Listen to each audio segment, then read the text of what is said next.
Hi there fellow guitarists, my name is Josh Rogers, welcome to MBN Guitar. In this tutorial I'm going to be teaching you how to play the second and final solo for Sultans of Swing by Straits, and featuring of course the amazing guitarist Mark Knopfler.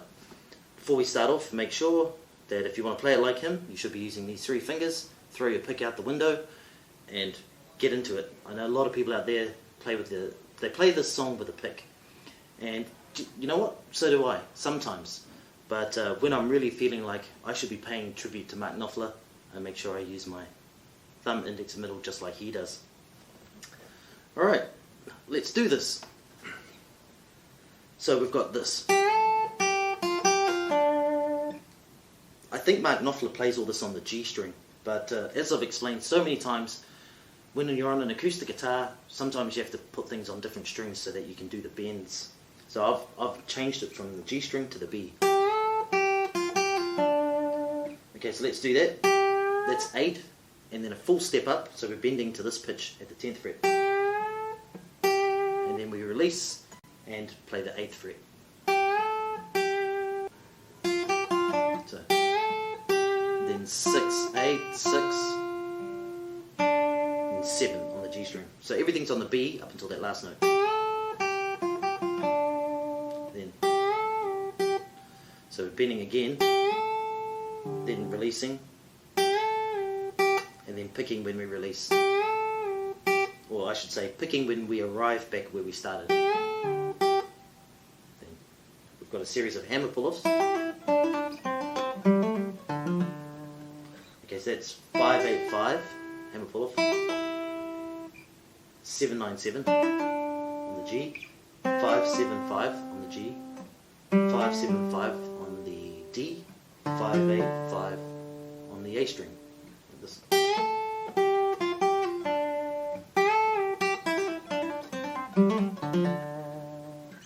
Then we've got this, and for me, this is probably the trickiest lick of all in the song. It's just such an unusual, that part there. So I'm hammering from 7 to 10 on the G, then I'm sort of rolling my third finger over like that and doing a pull off from 10 to 8 on the B string. So we've got 7-10, then 10-8 on the B. It's 10 on the G, 8 on the B, 10 on the G. Then back to that 7 on the G. Then we're sliding from nowhere.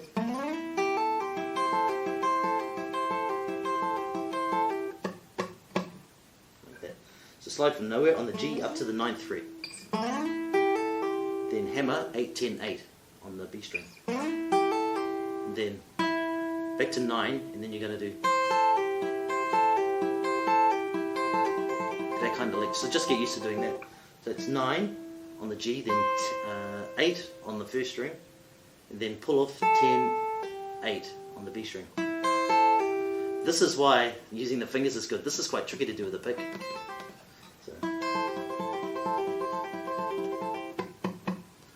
And then we've got, like, you can hear it on the recording, he distinctly does that 3 lots of dead notes, 1, 2, 3, and then a quaver rest. 1, 2, 3, 4, and then on that 5th one he stops there, and then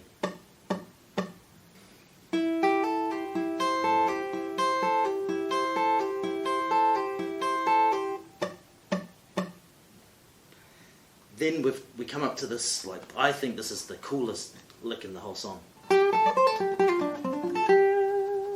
Okay, so let's just have a look at that. It's basically like a D minor arpeggio.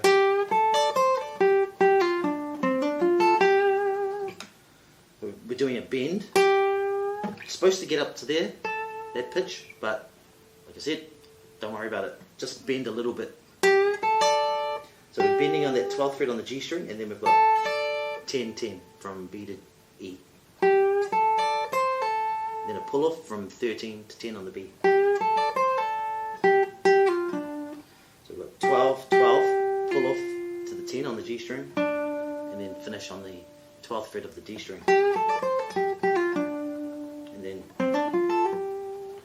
so there we've got a bar hammering from 10 to 12 on the D, then 10, 10, G to B, then back to 12 on the G string. Then that's a hammer from 10 to 12 on the G, and then to 10 on the B.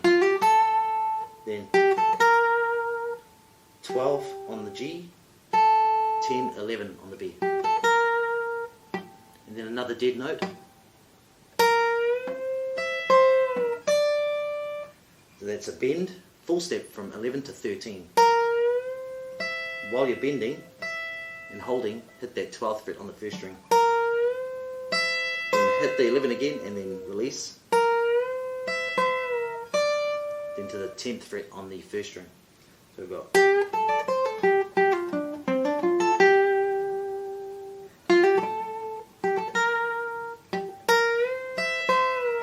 And then 2 dead notes.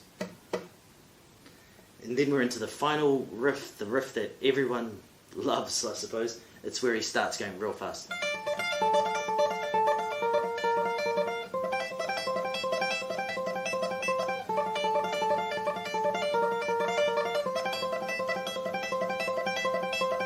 I want to let you know that I have a great course for beginner players that are struggling with things like sore fingers, changing chords, lack of motivation, theory and music reading challenges, counting and staying in time with music, and much, much more.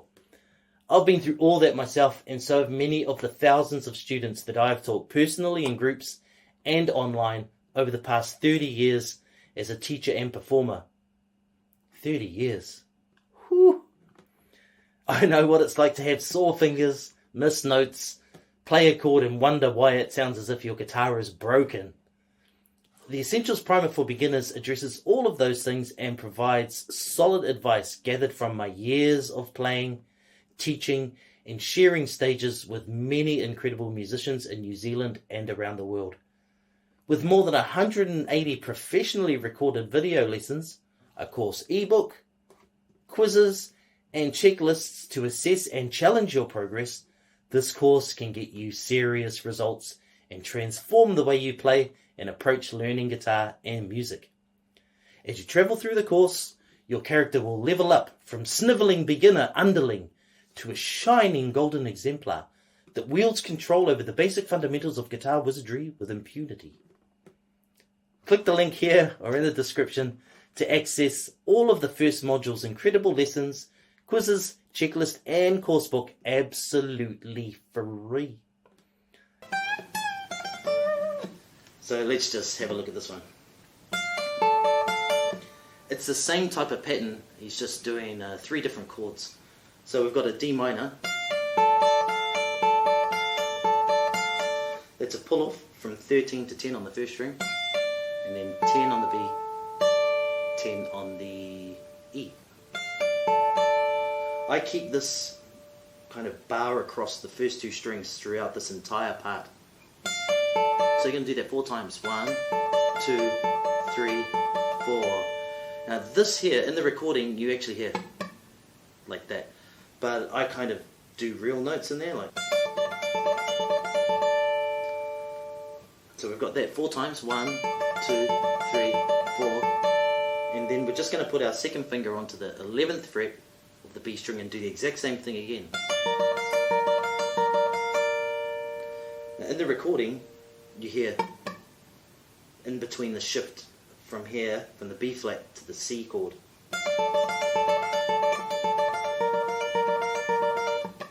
Like that. I think that happens because he's shifting. But you can, if you want to, play those notes fully. Like that. So you would start, the last 2 semiquavers would be 13 on the B and a 12 on the E string. Like that. So let's just go through this last pattern here, which is a C major. That's a pull off from 15 to 12, and then 13 on the B to 12 on the E. So for the last 2, it's usually like that, but you can do 10, 10. Last 2 semiquavers. 1, 2, 3, 4, 5, 6, 7, 8, and then start the pattern again.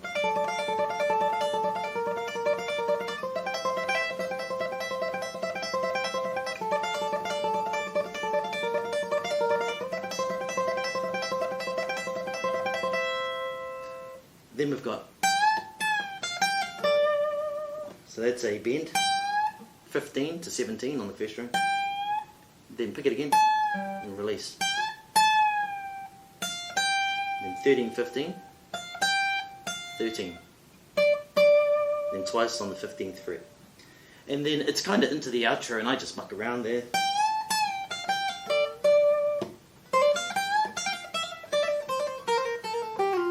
I can't really remember what I did on the outro of when I did a full playthrough of this, but yeah, I mean I've written out most of it in the tabs, but what I'm doing anyway is that then I do a hammer from 13 to 15 on the beat, then 13 on the first string, then that bend again from 15 to 17 on the first, then a series of hammer pull-offs, 13, 15, 13, 12, 13, 12, 10, 12, 10, 8, 10, 8, 6, 8, 6, and then from here it's just mucking around, something like that, I'm not sure.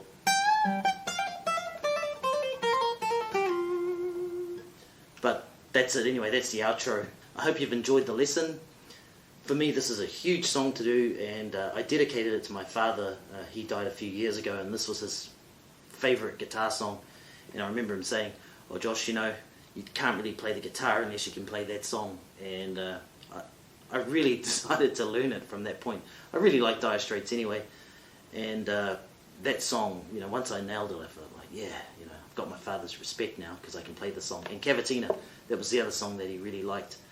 And so this is a dedication. All these tutorials and the playthrough I did, they're all dedicated to my father, who supported me a lot for guitar playing. He even played the guitar a little bit himself.